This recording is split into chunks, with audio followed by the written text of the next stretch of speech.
Le son.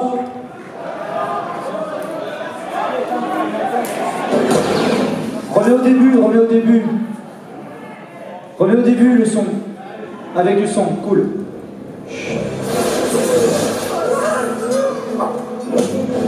Your weapons cannot hurt me. Now let's just talk this through.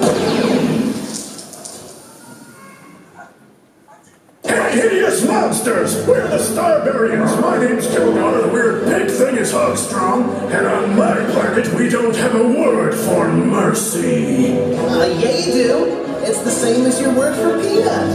Oh, well, in that case, I'm all out of peanuts. No, you're not. You made me bring a whole bunch. Are you trying to delay my promise of slaughter, Hogstrong? No. Let's do it. Fuck yes!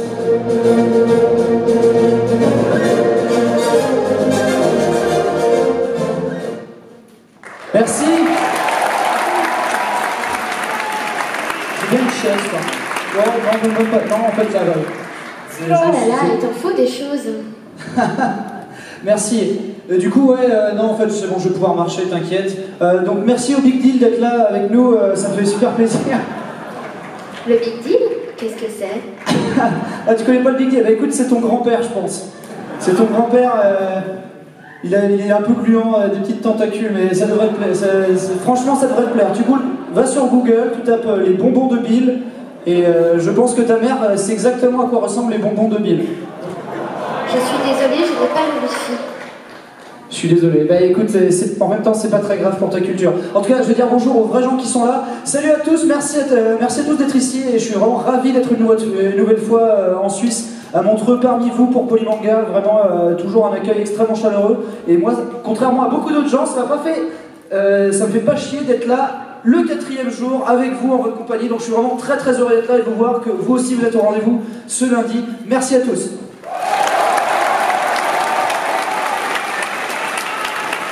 Bien sûr, je plaisante, hein, les collègues qui ne sont pas forcément là le lundi, c'est qu'ils ont des vraies choses à faire et des vraies familles et des vrais amis. Moi, c'est différent. Pardon? Oui, j'aime les Pokémon. Oui.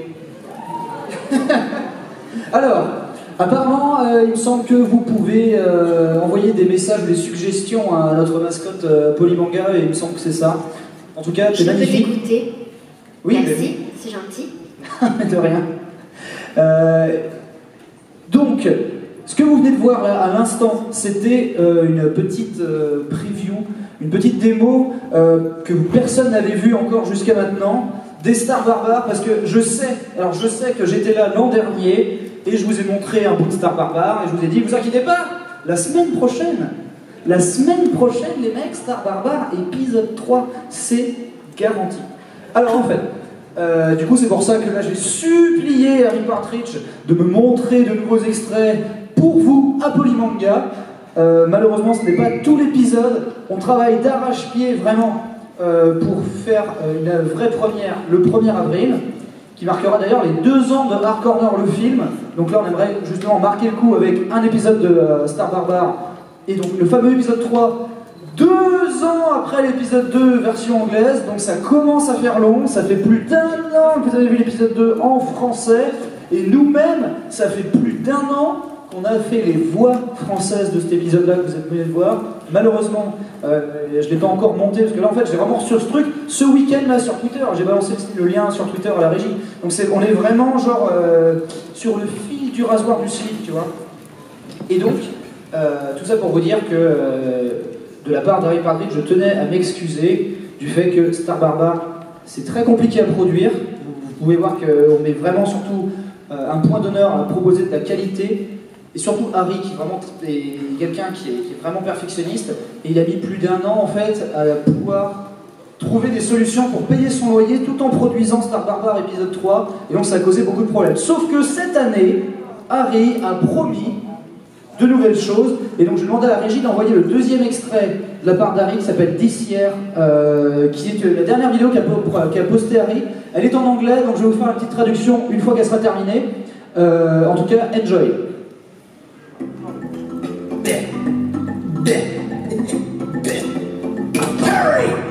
better make some cartoons in 2016, you fat, disappointing cockroach. Yes, I know. You only made one new cartoon last year. You usually make a whole 2. Shit on a Dick 69 puts out 12 videos a minute. I know, but I have real plans for change this year. You'd better change, or I'll unsubscribe. I mean, it's not like it requires anything from you to stay subscribed. Prove to me that you're going to make cartoons this year. Prove it. Prove it. You're in one. No.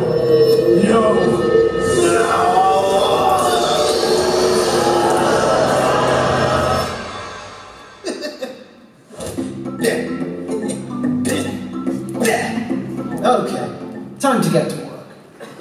Voilà. Merci beaucoup. Donc voilà, donc pour les non-anglophones, même s'il me semble qu'en Suisse vous êtes quand même assez calé en termes d'enseignement des langues.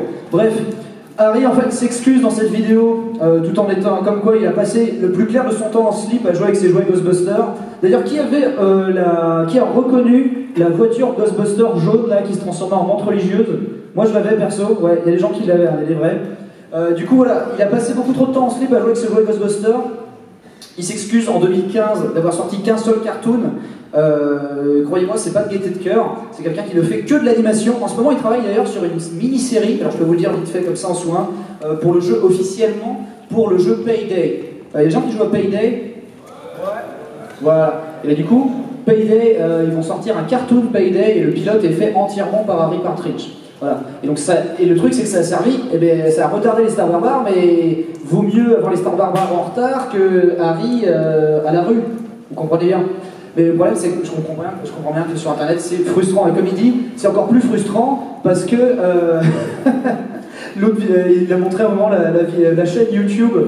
En fait, il se comparait à des youtubeurs qui postent beaucoup trop de contenu. Il a dit, bah, regarde, Caca sur Zizi, il poste 12 vidéos par minute, lui. Et là, bah oui, et en plus, il a 1 milliard d'abonnés. Et donc voilà, donc Harry, lui, s'excuse, hein, il promet de faire des cartoons. Et donc c'est pour ça qu'en fait, quand son père, sa version adulte lui dit, genre, mais prouve que tu vas faire un cartoon, et il fait, regarde, t'es dans un cartoon. Et du coup, ça crée un paradoxe qui fond dans lui-même. Voilà. Donc, merci. Qui avait vraiment pas capté par contre l'extrait de Star Barbare? C'est bon, ça vous a fait marrer l'extrait de Star Barbare? Il y a des gens qui bitent vraiment rien à l'anglais. Voilà, bon. J'aurais adoré en fait avoir Bob Lennon et en fait on aurait eu Bob Lennon aujourd'hui. Je me serais arrangé pour qu'on puisse faire une séance de doublage live de Star Barbare. Ça aurait été hyper hype. Malheureusement, là, tout ce que je peux vous faire, c'est 2-3 répliques de Hochstrand dans la vidéo, comme bien sûr que si, c'est d'ailleurs le même mot pour cacahuète. Et voilà, et c'est tout en fait. Je n'ai pas grand-chose d'autre de cet extrait du moins à vous dire, mais la scène que vous avez vue, c'est justement en fait que comme les armes des extraterrestres marchent pas contre les éternoïdes. En fait, il y a un éternoïde en fait qui attrape le gars à la gorge. Il fait non mais on pourrait discuter quand même. Et là, les Star Barbares arrivent et lui explosent le crâne. Alors qu'en fait, les Star Barbares sont encore pires que les éternoïdes. C'est ça le set. J'espère vraiment vous apporter du Star Barbare d'ici une grosse 2 semaines. Enfin bon, il va falloir que. Ou alors, à moins que j'aille vraiment là, je prenne l'avion pour aller en Angleterre et fouetter le cul d'Harry.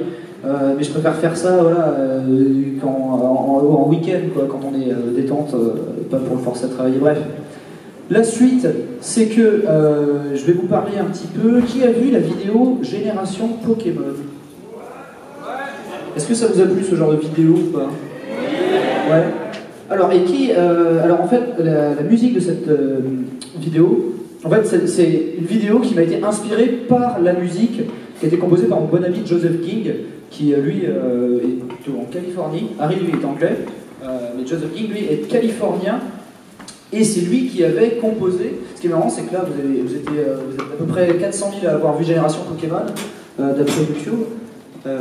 Et c'est assez drôle parce que Joseph King, en fait, travaille avec moi depuis longtemps. Notamment, en fait, le générique de fin de Hard Corner, le film, Fuck You and Your Games, c'était lui. Mais également, eh bien, toute la bande originale, et c'est lui qui m'avait inspiré ça, du court-métrage. Alors, est-ce que vous l'avez vu? On l'a regardé l'an dernier. Qui était là l'an dernier à Polymanga? L'an dernier, on a regardé Computer and Spaceman parce que c'était les 2 ans de mon court-métrage. Maintenant, c'est les 2 ans de mon long-métrage. Eh bien, la musique de Computer and Spaceman était composée par Joseph Ging. Et du coup, là, il s'est remis à la production et ça m'a inspiré Génération Pokémon parce que justement, la mélancolie de ça. Mais ce que vous ne savez peut-être pas, c'est qu'entre-temps, j'ai fait une vidéo pour Joseph Ging sur sa chaîne. Ça s'appelle Chill Bro. Et du coup, je vais demander à la régie de passer d'abord Génération Pokémon et ensuite Chill Bro à la suite.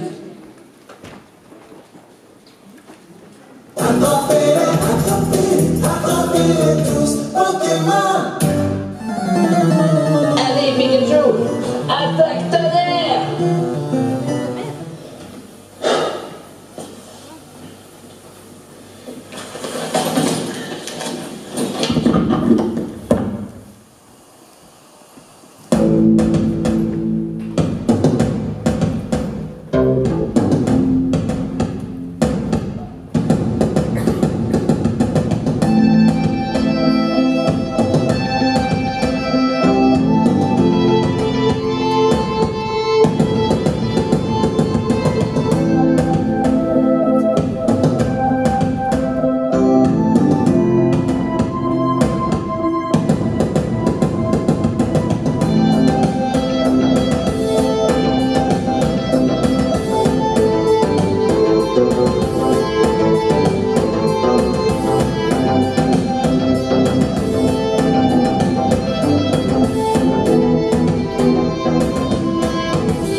Chill bro, I'm a chill bro, yeah, okay, alright, you know it. Anyway, now that is the perception. I'm a chill bro, always scoring touchdowns, baby. I'll never throw an interception. See me run down the field with my shirt off. Watch me wave to the boys, watch me wave to girls. I'm a chill bro, I get everything I want, anything I need in this beautiful world.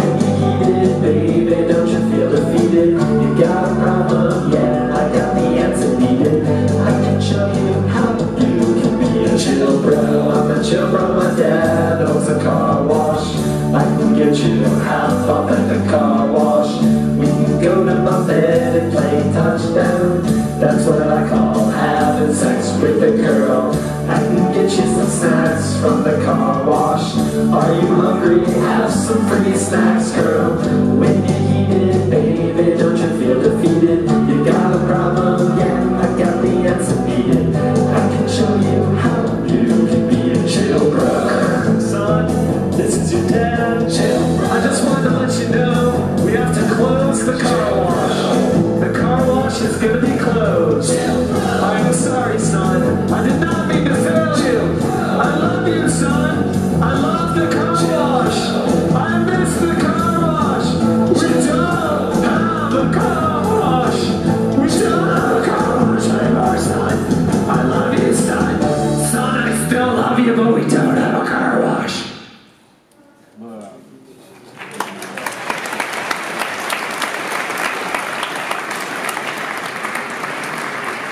Alors merci énormément hein, pour Joseph Ging qui en fait Lui voulait vraiment que cette vidéo reste sur sa chaîne parce que c'est en fait un concept qui est à lui. Et donc moi je lui ai fait un clip pour lui, pour sa chaîne. Pour moi c'est une des meilleures chaînes YouTube au monde, tout simplement, parce qu'à la base moi je suis fan de son travail. Ils ont, je pense, 600 abonnés. Donc faites-moi plaisir, allez sur YouTube, checkez Rangoon Online. R-A-N-G-O-O-N, Online. C'est la meilleure chaîne, vous ne trouverez que des clips comme ça, qui sont un petit peu surréalistes, un petit peu dadaïstes, un petit peu à contre-courant, et vraiment fou, et toujours par contre avec un fond et une vraie œuvre, une vraie vision, notamment par exemple la Chill Bro, hein, moi c'est une musique qui me faisait vraiment rire, et qui me faisait penser justement à tous ces gens qui finalement sont... ils ont l'impression qu'ils tiennent leur vie en main et qu'ils possèdent tout et qu'ils savent exactement comment va se passer les choses. Et du coup, on se réfère à eux comme réussite, alors qu'en fait, leur réussite ne tient qu'à un fil. Là, notamment, c'est le fait que son père possède un lave-auto, et du coup, il a l'impression d'être le roi du monde à cause de ça. Et en fait, quand son père revend le lave-auto, il se retrouve en slip à pleurer dans sa douche. Voilà. Donc, encore une fois, merci d'être sur ce polymanga. Je vous ai montré à peu près tout ce que moi, ce qui me tenait à cœur de vous montrer, que je ne montre pas tous les jours, un peu comme tout le temps, où je ne parle pas tout le temps sur Twitter. Donc c'est pour ça que je suis content de pouvoir le montrer physiquement avec vous quand je vous vois, d'être sûr que voilà, tout le monde peut prêter attention à des projets qui me tiennent vraiment à cœur, mais qui pourtant sont peut-être moins foufou qu'un hard corner ou quoi. Par contre, voilà. Ok. Maintenant, on va vous laisser la parole, à moins que... voilà, il me semble que vous pouvez encore envoyer des messages. Alors, j'ai pas tout à fait compris comment ça marchait avec ma petite biche qui n'est pas là. Voilà, bonjour. T'es de retour. Du coup, tu prends... Je sais pas si c'est toi qui prends les questions des gens ou quoi, mais moi, maintenant, j'ai envie de parler aux gens, donc j'ai envie de... Voilà, on a un micro volant ici. Si vous avez des questions, maintenant, je vais vous laisser la parole. Je veux dialoguer avec vous, je veux savoir ce que vous pensez, ce que vous voulez. Je veux surtout que vous fassiez du lobbying pour demander à Polymanga de me réinviter l'an prochain. S'il vous plaît, faites-moi plaisir. Dites-leur que c'était vraiment génial et que voilà. Et je promets, en attendant, entre-temps, de faire des super vidéos. Et en plus, moi, voilà, le contrat de confiance pour moi, ce que j'aimerais, même plus que moi, revenir, ce qui me ferait plaisir, notamment parce que je sais que vous êtes passionnés, vous en avez demandé des dizaines et des dizaines de fois. Notamment, enfin j'ai pu remarquer ça en dédicace. Ce qui me ferait très plaisir, et je pense que ça vous ferait très plaisir, ce serait un jour de venir en convention avec Harry Partridge sur les Stars Barbares, une fois qu'on aura vraiment sorti les épisodes et que ce sera legit de venir, mais quand il aura fait son taf, j'adorerais vraiment qu'il vous rencontre, qu'il aille à la rencontre des gens, et quel meilleur endroit que Polymanga pour ça, parce que c'est vraiment la convention où vous nous parlez le plus des projets d'Harry, et du coup ça me fait très plaisir pour lui. Donc première question du public. Benzaï. Salut. J'ai déjà posé cette question en dédicace, okay. Comme ça on en fait profiter tout le monde. Ouais. À quand un prochain stream du LSD? Ah, le prochain stream du LSD. Alors qui regarde les streams sur Benzaï Live ici? Voilà, donc pour ceux qui ne savent pas, quand les jours où je ne travaille pas sur Hard Corner et où je ne suis pas en convention ou quoi que ce soit, c'est-à-dire 90% du temps, le soir à minuit, je lance un stream sur Twitch qui s'appelle le stream de l'insomnie, c'est sur la chaîne Twitch Benzaï, et l'une des séries phares, mais pourtant, tous les épisodes, j'ai craché, désolé. Une des séries phares. Bah dis donc. Je suis désolé. Je me suis excusé. Bref, mais je sais que c'est dégueulasse. En plus, j'ai la mononucléose. Bref. L'une des séries phares de Benzaï Live, mais les épisodes sont vraiment distillés au compte-gouttes. Eh bien, il s'agit de Roddy et Mastico, les streams du LSD, des jeux complètement pétés qui datent des années 90, sur lesquels moi-même j'ai appris à lire en fait. Eh bien, j'attends l'opportunité pour clore la saga, l'épisode 6 de Roddy et Mastico. J'aimerais que Jessie Volt, donc notre amie actrice de charme bien sûr, qui est vraiment une bonne copine, j'aimerais vraiment qu'elle se ramène sur le stream et qu'elle découvre avec moi ces jeux complètement pétés, farcis de sous-entendus sexuels vraiment très bizarres, notamment cette histoire d'ours en peluche qui viole des chats. J'ai même pas ça pour faire une punchline ou exagérer, il se passe vraiment ça dans ce film, dans ce jeu pour enfants à base d'illustrations cheloues.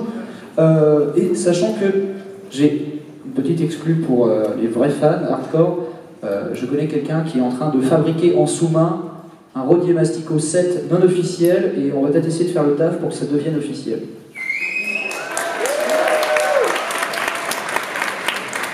Voilà. la suite. D'ailleurs, attends, 2 secondes. D'ailleurs, sur les gens qui suivent le stream, ils connaissent peut-être désormais mon amour pour Zambla. Oui? Non? Vous êtes pas rassurés? Eh bien, c'est pas encore annoncé officiellement, mais Zambla est en train a entendu notre appel et vient de lancer une campagne Ulule. Donc là, je vous le dis, c'est un peu de l'exclu. Vient de lancer une campagne Ulule pour produire enfin, après 20 ans, l'album vinyle de Zambla, ultra collector, produit uniquement en précommande sur Ulule, avec des t-shirts, je suis pas rassuré. Donc ça, ce sera produit uniquement s'il y a assez de gens pour les précommander. En tout cas, si vous cherchez Ulule Zambla, vous allez tomber dessus direct et voir si ça vous intéresse de choper un vinyle ultra collector. Déjà que le CD est super collector, mais alors là... Question. Quel est le hard corner que tu as préféré tourner? Ah, celui que j'ai préféré tourner. Alors, j'hésite entre le hard corner Halo 5, parce que je me suis retrouvé tout nu dans ma douche avec Arteon. Donc ça, c'est une chose. Mais si je dois être honnête, et d'ailleurs c'est un des hard corners que je préfère revoir pour mon propre plaisir, pour voir comment je l'ai bien ficelé, tout ça. Oui, j'aime bien des fois m'auto-congratuler. Eh bien, il s'agit des Witcher. Qui aime le hard corner avec François Terrel, les Witcher sur Witcher 3? Ouais. Est-ce que alors de qui est-ce le préféré? Qui pour là, genre celui-là c'est le meilleur? Alors quel est votre terme? Mais justement, moi je te pose la question, quel est ton hard corner préféré? Harry Potter, mais oui, ah, mais bien sûr. Ah là, mais oui. Forcément, c'est forcément le Harry Potter avec Bob Lennon en Gilles de Roy Lockhart et Link the Sun en Dumbledore. Qui d'ailleurs, en fait, Link the Sun a remplacé au pied levé Sébastien Rassia. Donc, parce que là-bas, je voulais Seb qui fasse le vieux magicien et qui fasse mon Dumbledore à moi. Mais Link the Sun l'a remplacé au dernier moment et ça s'est super bien passé. Merci encore. Et oui, j'imagine que l'un de votre préféré c'est Harry Potter ou pas? Ouais. Il y en a d'autres que vous aimez mieux ou pas? Skyrim, j'entends un petit peu, les consoles portables. La quoi? Metal Gear, ah oui, Metal Gear avec Sad Panda, très très bon épisode. Alors, par contre, moi du coup, j'aimerais faire un vote à main levée.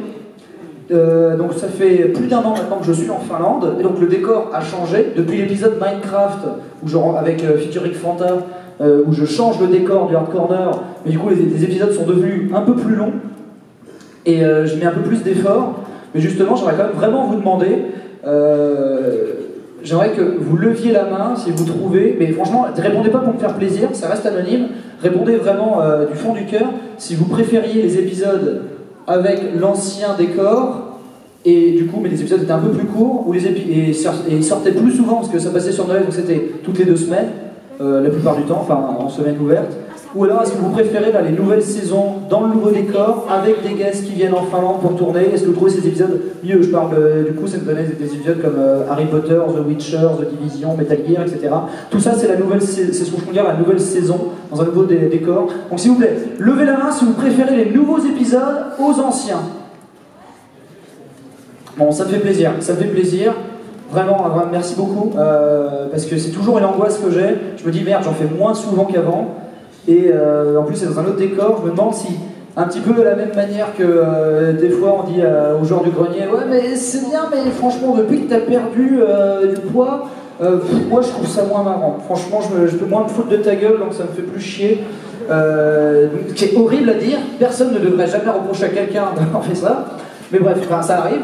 Donc ça m'aurait fait chier en fait que vous me disiez genre ouais franchement j'avais hâte que tu retournes en France ou je sais pas quoi, que tu arrêtes de vivre en Finlande parce que les épisodes sont pas terribles. Ça vraiment c'est une vraie angoisse que j'ai au jour le jour. Donc autre question s'il vous plaît. Ouais, là-bas. Salut Banzai. Salut. Ouais, j'avais une question, je voulais savoir s'il y aurait éventuellement un Hard Corner 2 voire 3 qui serait en écriture ou en projet. Ah, une trilogie Hard Corner le film. Alors j'ai souvent répondu à cette question au cours des dernières conventions. En fait, Hard Corner le film là, va avoir 2 ans. Je vais enfin revoir mon film après, ça fait 6-7 mois que je ne l'ai pas vu vraiment en entier comme ça. D'ailleurs, je pense que je vais le mettre sur la télé avec le son normal et tout pour vraiment me plonger dedans. Voir si je le trouve suffisamment pourri en disant genre mais putain j'aurais dû faire comme ça, et genre cette énergie de la frustration va me pousser à écrire un autre film. Mais sinon je pense que en ce moment par contre j'ai d'autres scénarios qui me travaillent, peut-être en long métrage, peut-être en web série, je sais vraiment pas. J'aimerais vraiment me mettre à l'écriture là cet été en mode hardcore. Par contre, refaire un long métrage sur le personnage de Hard Corner, je pense que ce serait pas justifié à moins que ce soit la dernière fois qu'on voit ce personnage. Donc, à moins de vraiment clôturer absolument le Hard Corner, le boucler, à la fin, on le laisse tranquille et on ne revient pas sur ce personnage-là. Donc, ce sera quand je ferai un autre film, je pense que ce sera pour lui dire au revoir avec vous. Et donc, quelque part, tant mieux si c'est pas dans mes projets imminents.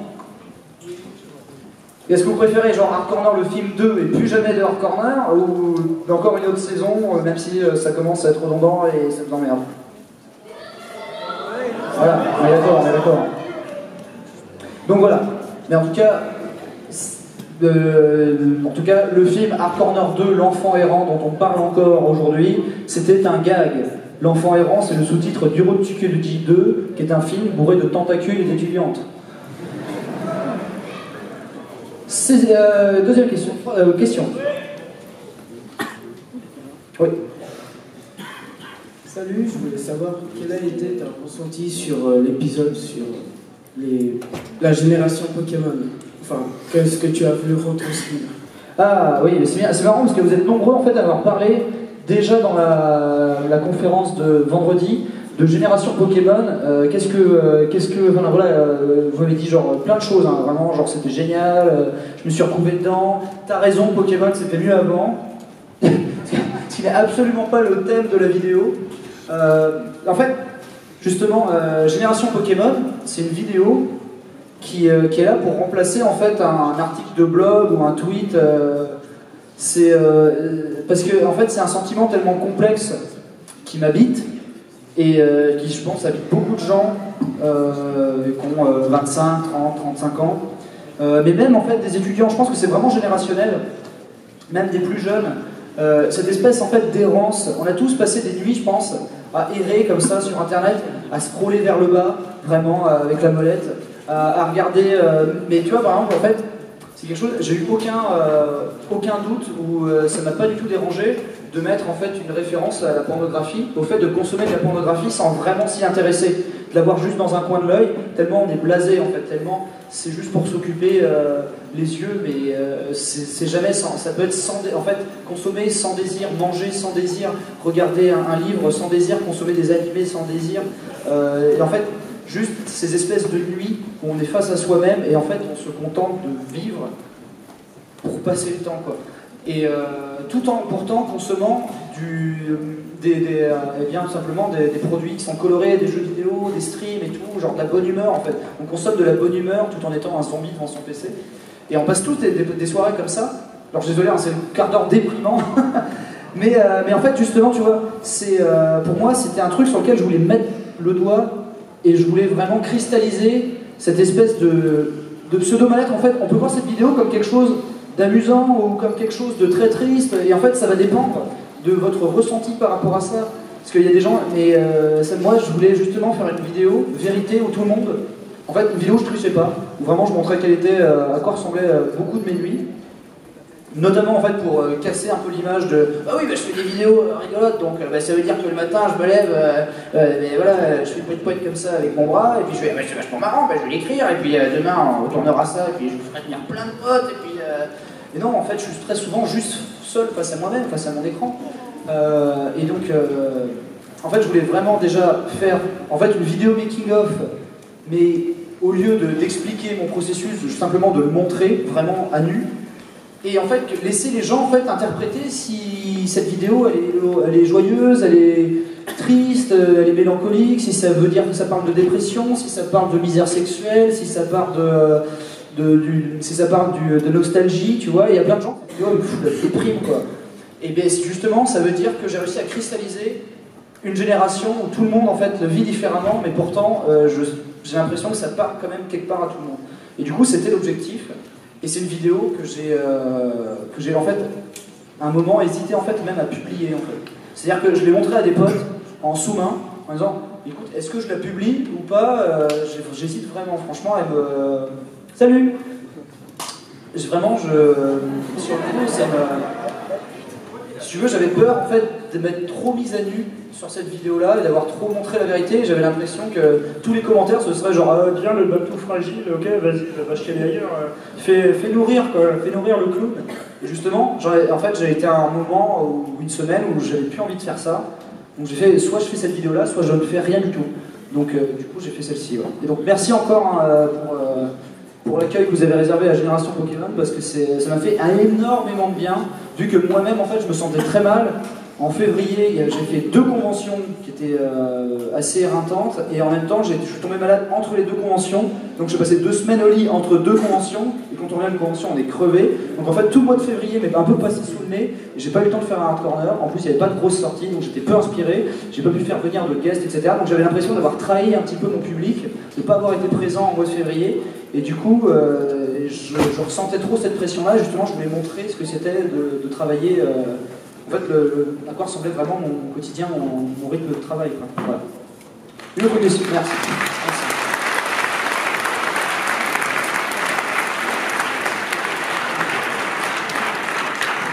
Une autre question, s'il vous plaît, parce qu'à la base, je veux vous écouter. Oui. Alors, salut, je m'appelle Ruben. Ouais. Déjà, je viens juste à te dire personnellement, félicitations pour tout ton travail, merci. Ce que tu fais. Vraiment, tu fais un super boulot, tu me fais super rire. Et je dis que tu es l'un des meilleurs youtubeurs que j'ai jamais vu de ma vie. Oh, merci. Alors. Et ma question maintenant, la question un peu débile, c'est quoi ton hentai favori? Ah, mon hentai favori. Je vais répondre sérieusement. Je vais répondre sérieusement, je vais là, genre, ouais, attends, alors, ah mince, l'auteur c'est Isayao Senji, bref, ça existe en franco, c'est traduit en français, ça a été publié en librairie, je ne sais pas si c'est disponible en Suisse, ça s'appelle Double Tentation. Et ça c'est un truc, en fait, justement parce que le style graphique de cet auteur est vraiment génialissime. Il a fait aussi une série qui s'appelle Oma Senka, qui est vraiment génialissime. Enfin, vraiment, ce mec, il dessine, en fait, avec une... il y a un côté, en fait, charnel à son dessin, qui pourtant... il n'y a pas de hachure, il n'y a pas de beau shader, il n'y a pas de trame utilisée pour rendre les reliefs. Il fait tout vraiment juste avec sa plume en noir et blanc. Et pourtant, il rend un vrai poids à la chair, une vraie tangibilité. Tout est moelleux, tout est... Bah, bref. Du coup... en fait... Vraiment, et même, hein, je les ai montrés à ma copine, j'ai fait regarde, cet artiste c'est un truc de malade, genre la façon dont il rend les corps et le poids et la physique des gens et les postures, et elle a fait genre ah oui d'accord, ok, c'est vraiment de l'art, c'est vraiment, c'est beau. C'est beau, et surtout ça sort des canons hentai où c'est juste la fille en mini-jupe qui se fait agresser ou je sais pas quoi, où en fait ils ont tous des têtes, genre on dirait que c'est Pokémon quoi. Moi en fait ça me fait vraiment chier, il existe vraiment du hentai produit au kilomètre, et il existe vraiment des trucs hyper quali. Et ben ouais, Double Tentation, ça fait partie des trucs pour moi qui sont vraiment au top artistiquement de l'érotisme.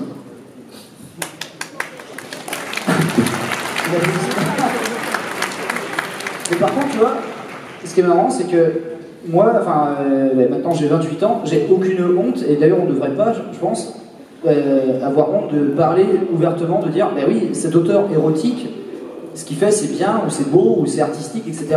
Il existait en fait pendant un temps, une très grande période, dans les années 80, 70 même, un âge d'or en fait de la BD érotique européenne, où il y avait vraiment tout un tas d'auteurs qui faisaient des trucs qui étaient vendus dans beaucoup de librairies, etc. Et c'était un truc classe. Et maintenant en fait c'est devenu, en fait avec le hentai on retrouve enfin de l'érotisme en BD en librairie, mais c'est vraiment un art en fait qui s'est perdu. Et moi comme j'ai pu 16 ans, j'ai pu à rougir d'être là genre ah, bien, il faut pas qu'on me chope en train de regarder des libères ou je sais pas quoi. Mais vraiment je pense que c'est important aussi de rappeler qu'il y a des gens qui bossent sur ces trucs là, et ils sont c'est des artistes et voilà, et c'est pas grave. C'est pas parce que c'est de l'érotisme que c'est acheté à la poubelle ou à foutre de côté, etc. Il y a des tas d'auteurs qui ont fait de l'érotisme ou qui font de l'érotisme à côté de ce qu'ils font à côté actuellement. Où il y a même des séries, par exemple, dans Berserk, il y a des scènes érotiques qui sont géniales et en plus qui sont ultra puissantes, qui sont des points de pivot à la narration. Mais en fait, il faut savoir que vraiment, il y a des bouquins qui sont maintenant des chefs-d'œuvre de la littérature, etc., qui à l'époque étaient taxés de pornographie. Donc je dis pas que Double Tentation c'est le nouveau Germinal, mais ce que je veux dire, c'est que c'est pas un art mineur. C'est pas parce que. Mais pourtant, voilà, il y a cette espèce de tabou. Tout le monde consomme de la pornographie, vraiment tout le monde. Mais bien sûr que c'est du torche-cul, tu vois, c'est de la merde et c'est tout pareil. Il n'y a pas de bons auteurs, de mauvais auteurs, il n'y a pas de bons pornos, de mauvais pornos. Alors bien sûr que si, c'est comme les chasseurs. Voilà. La suite.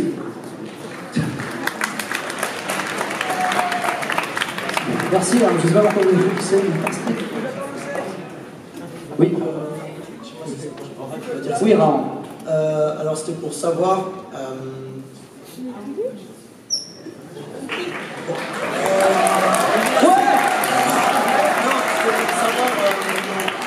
Est-ce que tu allais faire d'autres jeux que, d'après mon avis, qui sont pas très connus comme Kuru Kuru Kuruin sur parce que j'ai beaucoup apprécié et puis ça me permet de découvrir. Tu connaissais Kuru Kuru Kuruin avant Justement pas.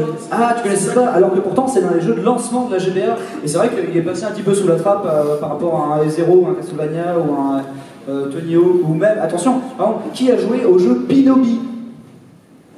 Eh bien Pinobi, c'est le premier jeu de plateforme sur GBA. Il est sorti en même temps que Mario Advance. Et Mario Advance, pourtant, c'était de l'arnaque. C'était juste un jeu de NES foutu sur GBA. Et Pinobi, lui, c'était un jeu qui utilisait bien les qualités de la Game Boy Advance, qui était vraiment magnifique. Et pourtant, il est sorti le jour de la GBA, quoi. Et oui, moi, c'est un vrai plaisir, en fait, de revenir en arrière et de montrer soit des jeux qu'on ne connaît pas du tout, soit des jeux qui m'ont beaucoup parlé. Et il faut savoir que j'ai commencé, en fait, mes premières vidéos en anglais, donc en 2008. Et ce qui m'a donné vraiment ouvert les portes au fait de faire des vidéos aux États-Unis, d'aller là-bas, de voyager, de faire les conventions. Ma première convention, c'était en Autriche, en anglais, par rapport au film que j'avais tourné à Chicago. Enfin, c'était dingue, ça faisait 1 an que je faisais la vidéo sur Internet. Et en fait, tout ça, c'était à la base parce que je voulais faire des vidéos pour montrer aux gens des jeux auxquels moi j'avais joué et que je voyais pas sur Internet, des tests. Genre, personne n'avait encore testé Solstice. Et Solstice, c'est le jeu auquel le personnage de Hardcorner joue dans le film, comme quoi, enfin voilà, en fait c'est vraiment c'est un jeu. Il ne te reste plus que 5 minutes. Ah merci. Ah voilà, bon alors du coup je vais arrêter de blablater, bref.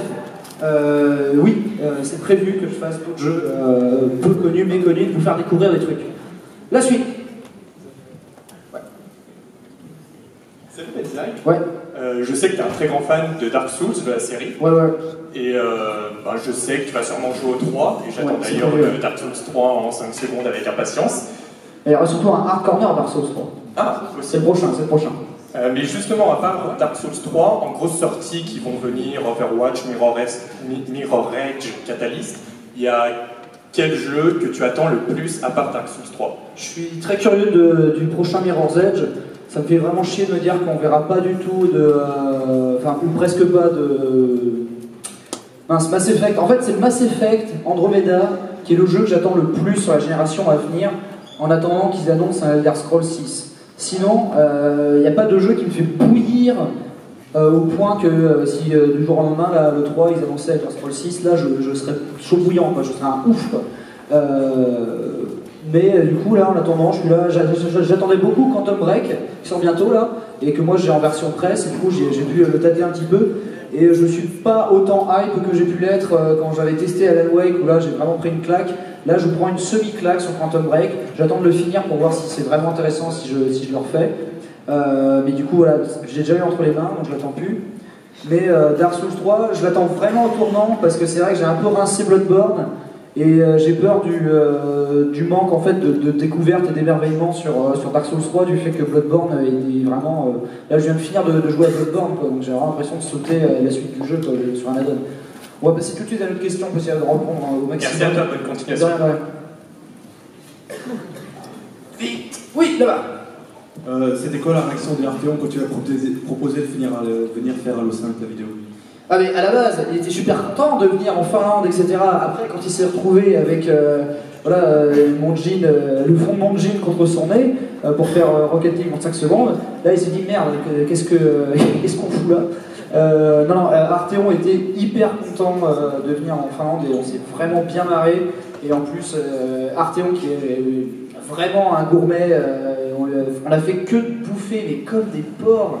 On allait au restaurant Viking, on allait au restaurant, au truc qui sert les plus gros sandwichs de tout Helsinki, etc.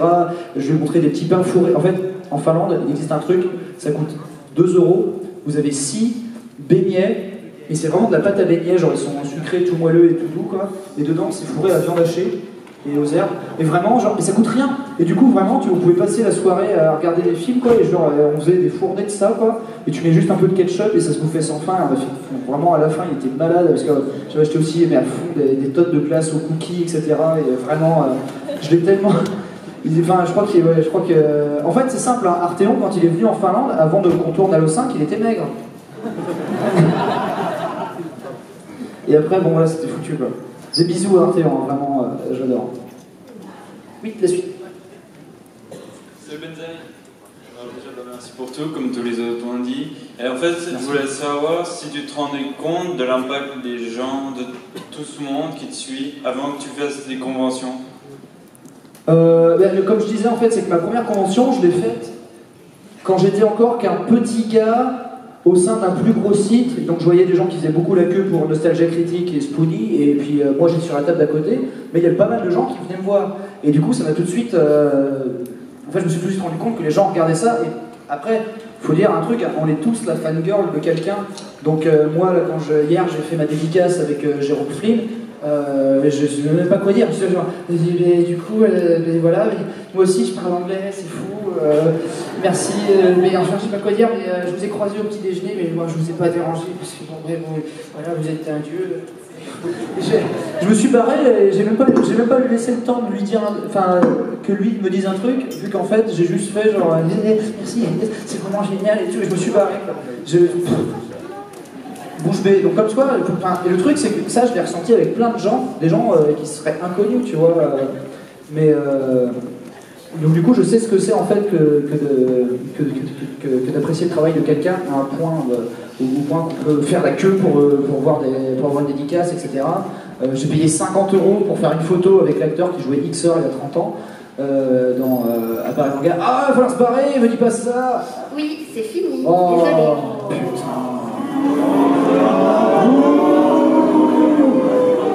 Merci beaucoup. Ouais, voilà, une dernière question, oui. On n'a pas le temps. Les Star Barbares en BD, c'est une éventualité en fait. Le truc, c'est que Star Barbare, dès que Harry arrive à débloquer la petite pierre au rein qu'il a au bout du crayon, eh bien, il lancera une campagne qui lui permettra en fait d'être indépendant sur Star Barbare et qui financera un webcomic, la série, peut-être un film. Il y a beaucoup de choses à faire avec Star Barbare. Malheureusement, il n'y a qu'un seul homme derrière pour l'instant. Merci à tous en tout cas de venir me voir sur Poly Manga. Je vous fais de gros tas de bisous. Je serai évidemment ravi de vous voir l'an prochain si je suis réinvité. Et, en tout cas, c'est toujours un plaisir. L'an dernier, c'était une des meilleures conventions que j'avais pu faire. Ravi que cette fois ce soit 4 jours et non pas 3 en votre compagnie. Et donc, je vous souhaite une bonne fin de convention. Et voilà, et puis merci à tous.